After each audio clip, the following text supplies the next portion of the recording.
High above the River Severn, the town of Bridgnorth has stood for centuries. From its beginnings as a strategic stronghold to its role in the upheaval of the English Civil War, Bridgnorth has long held an importance beyond its size. That significance even echoed into the 20th century, when during the Second World War it appeared on German maps as a potential HQ for Hitler following a successful invasion. The River Severn was once a major transport route carrying coal, iron, timber and goods from the Midlands to the sea. Bridgnorth became a bustling port, its quaysides alive with the activity of bargemen and traders.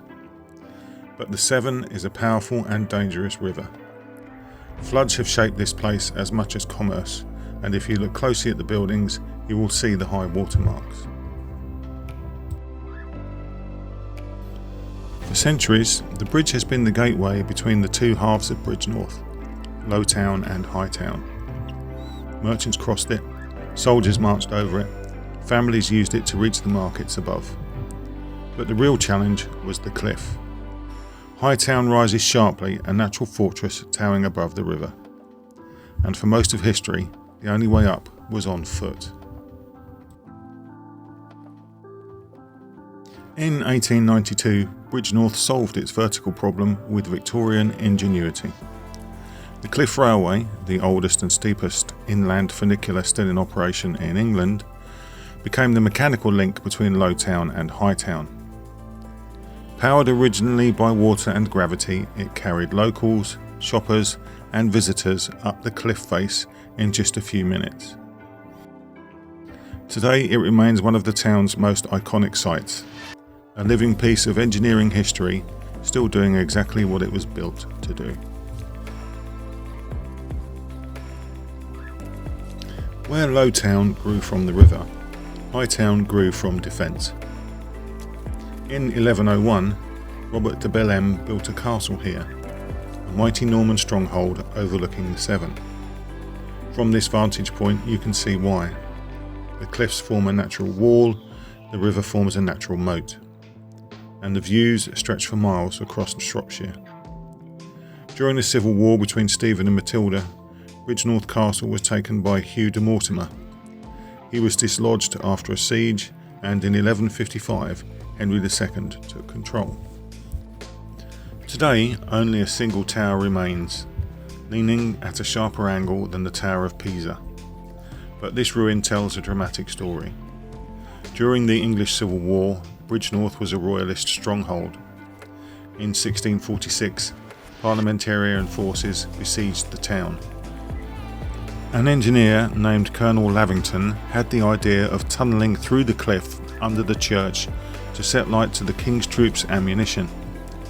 Fearing the cliff would collapse and thousands would be killed, the royalists surrendered. The tunnel can still be seen in the cliff today, Lavington's hole.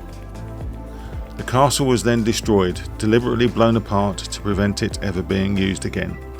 The surviving tower, tilted and fractured, is a frozen moment of that explosion, a monument to a violent chapter in the town's past.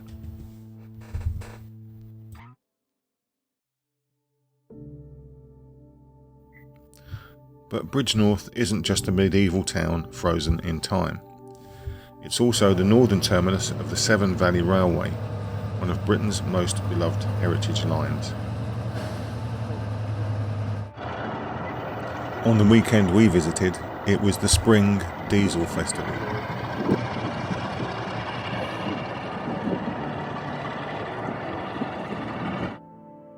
Steam locomotives still run through the valley, carrying passengers past woodlands, bridges and riverside meadows. It's a journey into the golden age of rail travel and a reminder of how deeply the railway shaped the region.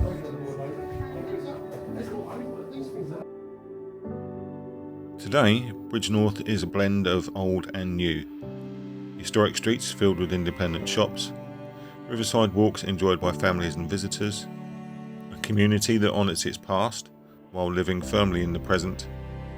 It's a town that feels lived in, loved and layered with stories. Bridgnorth is a town of contrasts, river and cliff, ruin and renewal, Lowtown and Hightown.